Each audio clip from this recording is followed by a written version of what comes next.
Krishna, Hare Krishna, Krishna Krishna, Hare Hare, Hare Rama, Hare Rama, Rama Rama, Hare Hare, Hare Krishna, Hare Krishna. Today, many of us are also standing in our own battlefields. Not with weapons, but with stress, confusion, fear, relationships, and purpose in life. The Gita is not a book of religion alone. It is a manual for life. It teaches us how to make decisions when we are confused, how to stay calm in difficult situations, how to perform our duties without fear, and most importantly, how to understand who we truly are. Let's start from what is science of the soul. Welcome back to another explainer.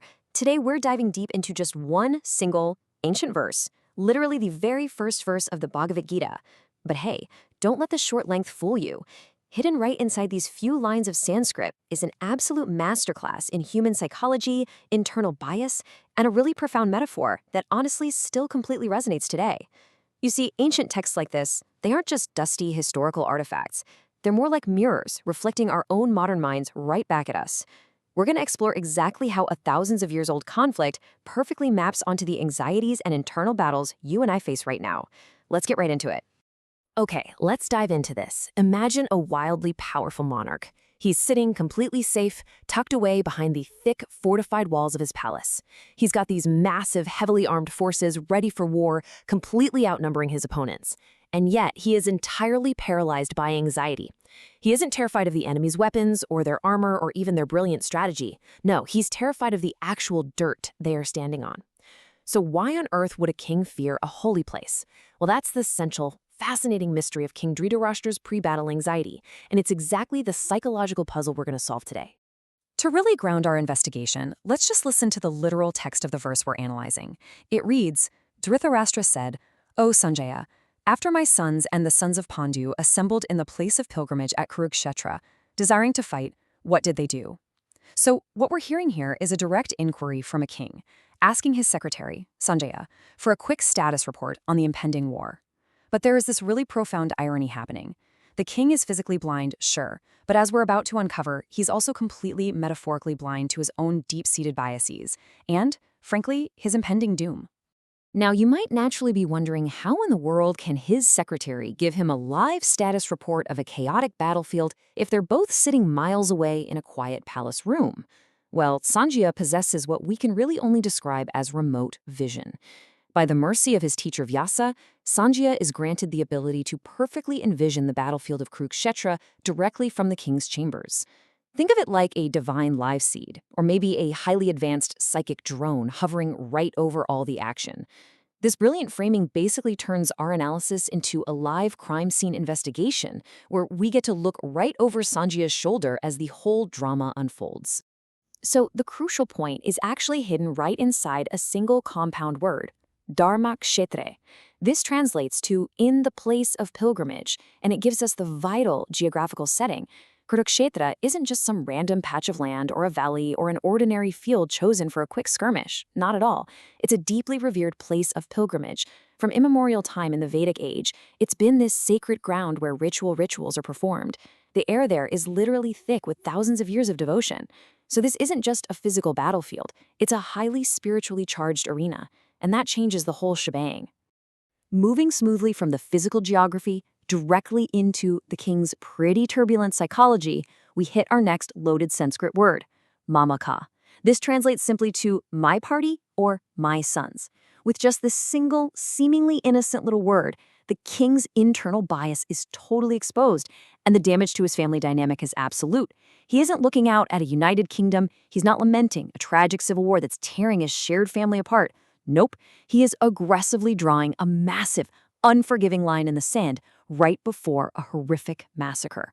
Now, what's really interesting about this slide is how clearly it exposes that deep fracture within the king's own mind.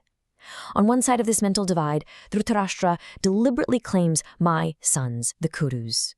On the exact opposite side, he pushes away the sons of Pandu, his nephews.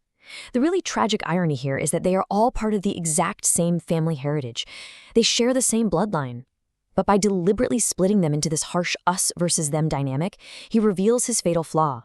It's a deep-seated, blinding nepotism that makes it literally impossible for him to see reality clearly.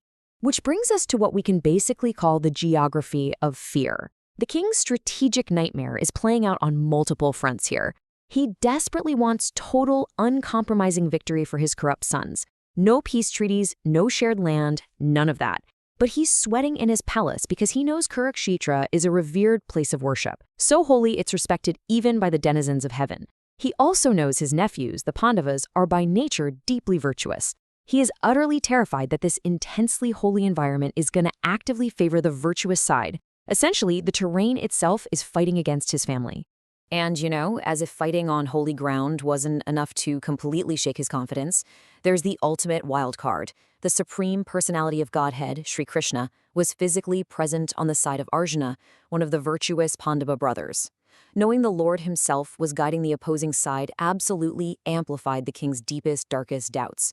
To put that into perspective for a modern audience, it's basically the ancient equivalent of showing up to the Super Bowl and finding out the head referee, the league commissioner, and the universe itself are actively playing for the other team. He's grasping at straws here, deeply suspecting a total wipeout. And this brilliantly illustrates the central, really striking metaphor of the source material. Think of this sacred battlefield as a lush, vast paddy field. When a religious field is planted, you obviously want a beautiful harvest. But in any field, you inevitably get unwanted weeds creeping in, stealing the nutrients, in this case, Dhritarashtra's corrupt son Duryodhana and his aggressive allies. For the crop to actually survive, those weeds must be forcefully uprooted. Once the field is cleared out, the thoroughly religious crops you actually want to grow, headed by the righteous Yudhisthira, can be firmly established and protected by the ultimate cosmic gardener, Sri Krishna. Now, understanding how those weeds are cleared from that physical field, logically, brings us to how we must clear the weeds from our own minds when we're studying this text. The source describes the Bhagavad Gita not just as some epic historical story, but as the perfect theistic science. Because it's spoken directly by the Supreme Personality of Godhead, it requires a very precise methodology to understand. Just like a biologist needs a perfectly clean, unsmudged lens to look through a microscope, a reader needs a highly specific, clear mindset to grasp the spiritual science. We simply cannot approach it the way the blind king did. So we're really left with two drastically different ways to engage with reality. On one hand, you have personally motivated interpretations. This is the king's tragic path, right? Twisting reality, projecting biases, and manipulating facts to fit a purely selfish agenda. On the other hand, you have the proper method, receiving knowledge through a line of disciplic succession. Think of this as an unbroken chain of trusted teachers, passing down pure, uncorrupted knowledge from generation to generation. The text tells us it has to be scrutinized with the help of a devotee, completely stripping away our own self-serving biases, just exactly like Arjuna did.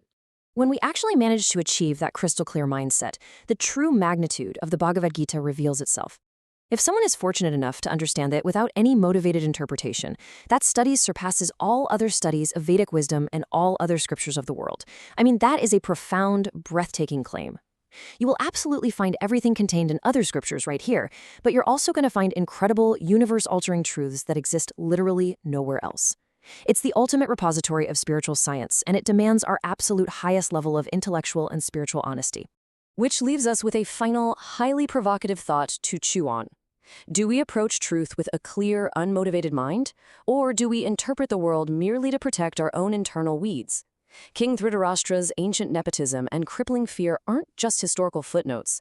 They act as a perfect, uncompromising mirror for our own modern psychology. When we look out at the world, at our families, at our everyday conflicts, are we genuinely seeking the absolute truth, or are we just desperately looking out for our own party, our own biases? It is something we all need to deeply reflect on. Keep analyzing everything you see, and I'll catch you next time. Hare Krishna, Krishna Krishna